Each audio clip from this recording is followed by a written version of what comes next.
The sun had just risen, but something felt wrong. The air was too still, the land too quiet. And beneath that quiet, something was breaking.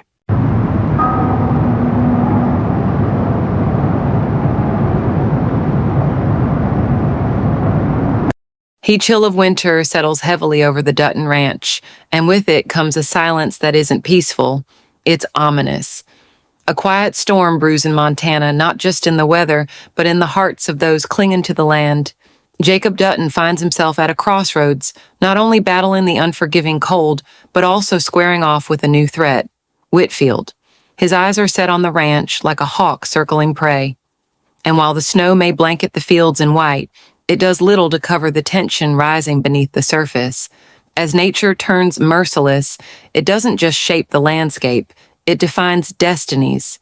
The beauty of 1923 lies not just in its visuals, but in how the wild becomes a mirror to the chaos in its characters' lives. Alexandra's journey, for instance, was never going to be easy.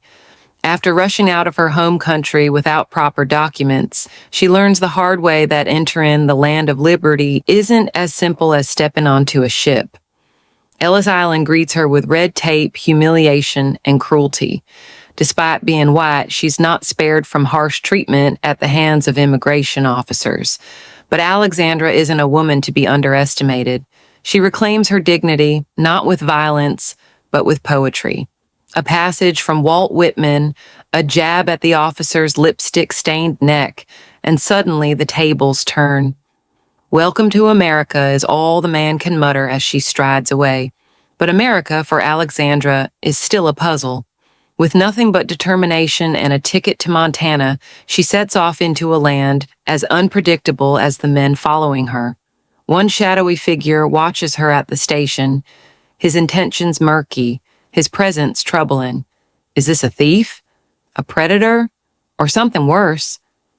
Elsewhere, the Yellowstone Ranch is a battlefield of its own. Jake and his men barely survive a brutal blizzard, only to return home with more trouble in tow. Zane, loyal, brave, suffers a severe head injury from a past beating. The diagnosis is grim, a subdural hematoma. With no time to spare and no anesthesia on hand, they must drill into his skull on the ranch while he's still conscious. The pain he's about to face is unimaginable, but what choice do they have? Survival demands sacrifices.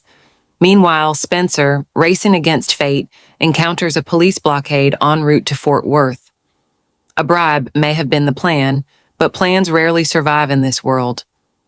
His cousin Luca, unwilling to risk Spencer's future, takes the fall and the wheel. As gunshots echo in the distance, Spencer can only guess if Luca's gamble paid off or cost him his life. Yet time waits for no one. Spencer boards a train, determined to get to Montana. But fate? Fate may have different plans. Perhaps he won't ride alone. Somewhere in the wild sprawl of Texas, another familiar soul waits. Tina Rainwater. Maybe it's her path that will converge with his. Back in New York, Alexandra buys a ticket to Billings, Montana. One more journey, one more chance. But danger is never far. That same shadowy figure lurks near, and even a warning from the ticket clerk can't shake her unease. If he robs her, everything, her money, her freedom, her hope, vanishes. Will she make it to Montana, or will this stranger end her journey before it even begins? And far from the urban chaos, in the open ranges of former reservations, Tina and her partner Pete struggle to find safety. The land they camp on no longer belongs to their people. It's been claimed by cowboys who see opportunity, not history. Still, Tina refuses to leave. Her heart is rooted to the land. A tense deal is struck with a local rancher.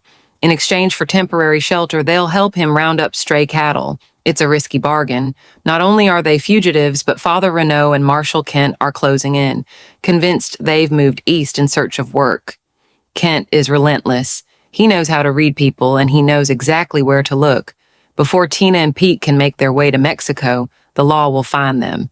The only question is, who survives the encounter? In the shadows of this chase, a new player emerges, Marshall Mai Fawcett.